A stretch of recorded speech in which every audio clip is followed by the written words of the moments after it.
بسم اللہ الرحمن الرحیم۔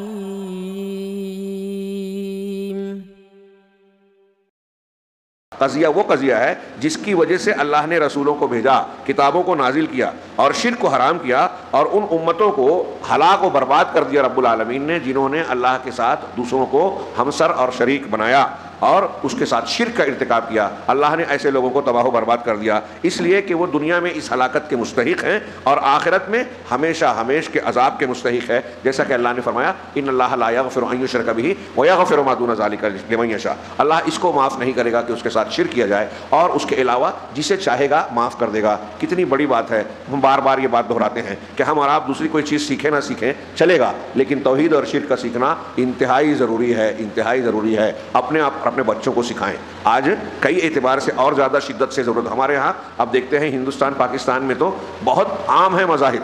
ہماری مسجدوں میں جو لوگ آتے ہیں ہم دیکھتے ہیں کہ کسی کے گلے میں کسی کے ہاتھ میں گنڈا تعویذ دھاگا بندھا ہوا ہے، جبکہ اللہ کے رسول صلی اللہ علیہ وسلم نے صاف صاف فرمایا ہے کہ جو شخص کوئی تمیمہ لٹکائے وہ شرک کر رہا ہے یا کفر کر رہا ہے۔ جس نے کوئی چیز لٹکائی اللہ اس کو اسی کے حوالے کر دیتا ہے، بالکل صاف صاف حدیثیں موجود ہیں۔ شرک کے کتنے مظاہر ہیں ہمارے ہاں، لوگ یا رسول اللہ یا شیخ عبد القادر جیلانی کہہ کے پکارتے ہیں، شرک کرتے ہیں۔ ان کو اس بات کو اگر کہا جائے تو تعجب کریں گے، ان کو کتنے لوگ کرتے ہیں۔ صلاۃ و سلام اور اللہ کے رسول کی نعت پڑھی جاتی ہے، وہ بھی جہارن، لاؤڈ اسپیکر پہ، اس میں ہمارے بچے ان کے اشعار یاد کرتے ہیں، اس میں کھلا کھلے شرکیہ کلام بھی ہوتا ہے۔ اور پھر مزارات، تصوف اور تصوف کے اثرات، اور پھر اس کی بنیاد پر ہمارے ہاں پھیلے ہوئے اشعار، ایسی کتنی، اگر صرف فہرست بنائی جائے تو آپ حیرت کریں گے کہ ایسی کئی چیزیں ہمارے اور آپ کے سامنے آتی ہیں، ہم توجہ نہیں دیتے کہ وہ شرک ہے، شرک پر مشتمل ہے۔ جیسے وہ بولتے ہیں نا، انجام گلستان کی خاطر بس ایک ہی الو کافی ہے۔ ہر شاخ پہ الو بیٹھا ہے، انجام گلستان کیا ہوگا، یہ بیان کرنے کے لیے کہ ایک الو سے سب تباہی ہو جاتی ہے۔ تو یہاں تو شاخ شاخ پر الو، بہت سارے الو ہیں، ہر طرف ایسے نااہل لوگ سردار بنے ہیں، لیڈر بنے ہیں کہ تباہی ہوگی سماج اور معاشرے کی۔ ہم یہ کہہ تو دیتے ہیں بات کہنے کے لیے، لیکن اس شعر کے اندر ایک عقیدہ ہے جاہلیت والوں کا۔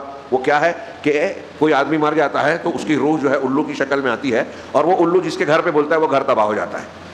یہ عقیدہ ہے، شرکیہ عقیدہ۔ اللہ تعالیٰ نے کہا، اللہ کے رسول نے رد کیا، لا نوآ والا مطرہ ہے نا، لا ہاما والا لا تیارا والا ہاما والا مطرہ۔ ہاما جو ہے کہ الو کا بولنا کوئی حقیقت نہیں رکھتا، ستارے کی کوئی حیثیت نہیں ہے کہ وہ دنیا کے لوگوں کے قسمت کے حالات پر اثر انداز ہو۔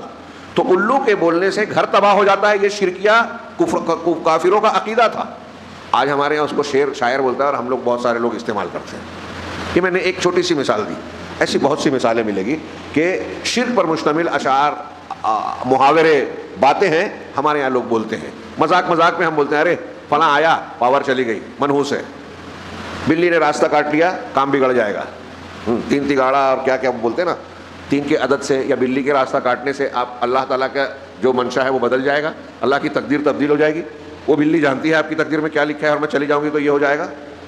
اتنی بدعقیدگی کی اور جہالت کی باتیں ہیں، لیکن ایسی بہت ساری چیزیں ہیں، جاہلوں میں، بہت سارے خاص لوگوں میں، بظاہر جن کو لوگ علماء سمجھتے ہیں ان میں مشہور ہے، اور شرکیات عام ہیں۔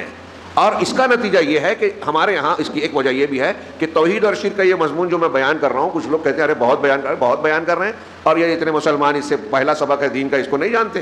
اور اس کا نتیجہ یہ ہے کہ ہمارے یہاں اس پر جب اہمیت نہیں دی جاتی، میرے بھائیوں میں ایک بات بہت حساس کہہ رہا ہوں، یہ جو آج کل چل رہا ہے، کئی لوگ یہ بات سوال اٹھاتے ہیں کہ ہماری بچیاں جو ہیں مرتد ہو رہی ہیں۔ میں نے اس کا تذکرہ کل بھی کیا، بار بار ذکر کرنا بھی برا محسوس ہوتا ہے، لیکن آج اس کو بیان کرے ہوئے جھنجھوڑے بغیر چلے گا بھی نہیں کہ اتنی بےغیرتی کی بات ہے، اس کے باوجود ہمارے سماج اور معاشرے میں بہت سے لوگ غفلت کا شکار ہیں۔ یہ واقعات اب بھی ہو رہے ہیں، مسلمان لڑکیوں کا ارتداد کا معاملہ۔